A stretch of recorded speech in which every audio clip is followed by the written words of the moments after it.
Alors salut tout le monde et bienvenue dans ce nouveau podcast où aujourd'hui on va parler du dernier biopic qui fait parler de lui et qui est sorti dans les salles. Alors déjà préparez-vous parce que cette fin d'année ça va être un condensé de biopics. Mais cette fois on parle de Lee Miller. Alors vous ne la connaissez peut-être pas, ou en tout cas il y a de fortes chances pour que vous n'ayez pas croisé son nom dans les livres d'histoire. Tout comme moi, c'était vraiment mon cas avant de découvrir le film. Mais quand même, quelle vie incroyable elle a eue. Alors c'est une ancienne modèle pour Vogue, rien que ça, Muse de Man Ray, le nom qui s'est également un peu perdu dans les pages d'histoire aussi. Puis elle est devenue l'une des premières femmes photographes de guerre. Alors elle a littéralement traversé les lignes de front pour témoigner des horreurs de la Seconde Guerre mondiale. Et c'est une histoire qui est juste dingue, celle d'une femme qui a changé notre façon de voir le monde par son courage et son refus des conventions. Alors, autant être honnête, les biopics, vous le savez peut-être maintenant, ce n'est pas forcément mon genre de prédilection.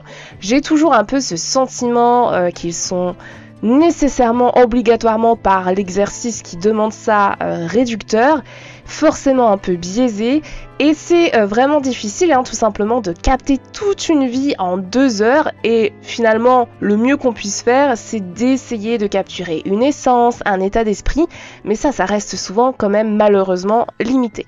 Et là, Lee Miller, et forcément, il peut pas exploser le genre, ne fait pas exception à cette règle selon moi. Mais ce film joue quelques cartes très intéressantes, et la première, évidemment, la reine de toutes, c'est Kate Winslet. Franchement, Kate Winslet, elle est incroyable dans ce rôle en particulier, mais dans la plupart de ses rôles. Et si vous aimez son jeu naturel et puissant, franchement, vous allez être servi dans cette interprétation où pour moi, elle est clairement au sommet de son art. Elle porte littéralement le film sur ses épaules. Et en plus, c'est un projet qui lui tenait personnellement à cœur. Elle a elle-même déterré cette histoire de Lee Miller, une femme dont on ne parle pas vraiment, et elle a contribué à produire le film. Alors autant dire qu'elle s'est vraiment impliquée à fond, à la fois en tant qu'actrice et productrice. Donc on sent que c'est partiellement son bébé et ça ajoute un petit plus au film.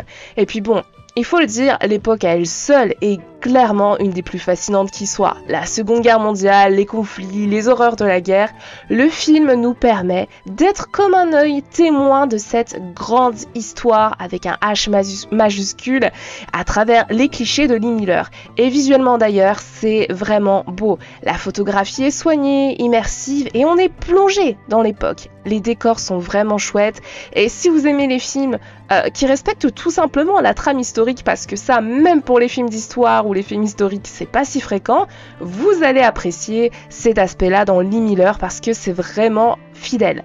Mais et parce qu'il y a toujours un mais, vous me connaissez un peu, malgré tout ça, en fait, Lee Miller manque quand même de souffle, selon moi. Alors, on est face à un film qui, bien que propre, est un peu trop classique dans sa réalisation. Il n'y a rien de vraiment marquant qui vous prend aux tripes ou qui vous bouscule. C'est un peu du déjà vu, et pour moi, ça ne se démarque pas assez dans tout simplement l'immensité des films sur la guerre qu'on a déjà pu voir.